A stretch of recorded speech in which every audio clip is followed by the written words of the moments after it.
Shoutout kay Katsakino Dukusin, Romeo Conchada, Ronald Barbosidad at sa iba pa nating taga-subaybay. At ang balita natin ngayon, maraming fans ang nagsasabi na itong Barangay Ginebra ay baka pumasok sa isang malaking trade pagkatapos ng season na ito, kasama itong Converge at Blackwater Bossing.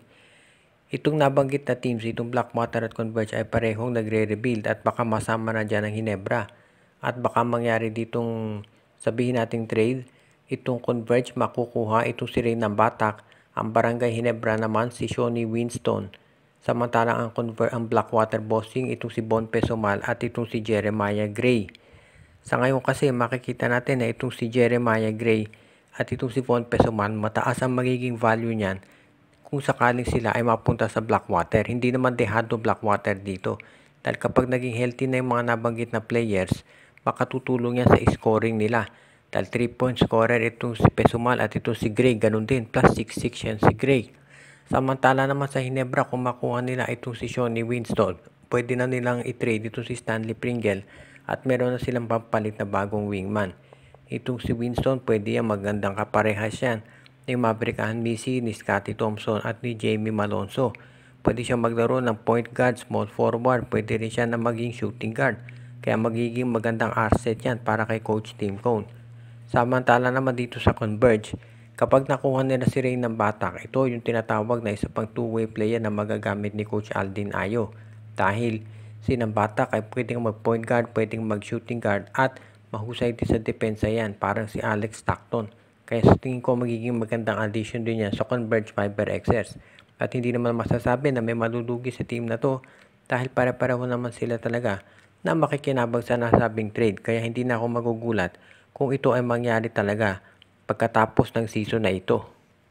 Maraming mga fans ng Magnolia ang nalulungkot dito sa nangyayari sa kanilang koponan dahil nakikita nila na medyo apektado talaga yung performance nito at tatalo nga sila sa TNT dito sa huli nilang game. Kaya ang tanong ng karamihan, ano kaya ang pwede nilang gawin pagdating dito sa pag-i-improve ng kanilang lineup? Marami naman tayong nakikita dyan. Una-una, yung lineup naman ng Magnolia, malakas din talaga. Hindi naman matatawaran yan. Ang problema lang ay nandito sa paggamit ng mga players. Kaya nga sabi nila kung gusto ro talaga ng Magnolia na lumakas ay mukhang kinakailangan na nilang palitan itong kanilang coach na si Chito Victolero. Dahil si Victolero daw ayon doon sa mga fans, ang isa sa dahilan kung ba't hindi nag-i-improve yung kanilang performance. Kaya tignan na lang natin kung anong magiging resulta nito para dito sa Magnolia Chicken Templados. Sa ngayon kasi, masasabi natin na itong Magnolia ay gagawin ang lahat para masiguro na sila ay makakapasok sa playoffs ng mga, let's say, semifinals o finals. Actually, sa totoo lang, ang goal talaga ng Magnolia ay makapasok ng kampiyonato dahil gusto na nila na mag-champion talaga. Ito mismo ay sinabi ng kanilang governor na si Rene Pardo. Pero medyo nahihirapan nga sila at ang tanong dito ay mukhang kinakailangan ba nilang gumawa ng aksyon para masiguro na sila ay magkakaroon ng tsansa na mag-champion talaga. Sa ngayon kasi marami tayong nakikitang options dito para sa Magnolia, pero kung gusto nila talaga na mag-champion, mukhang kinakailangan na magkaroon ng pagbabalasa dito sa kanilang lineup. Kaya sa ngayon masasabi natin na itong Magnolia Chicken Templados, kung gusto nila na maging mas intense yung kanilang championship hopes, ay kinakailangan ng pagbabago dyan.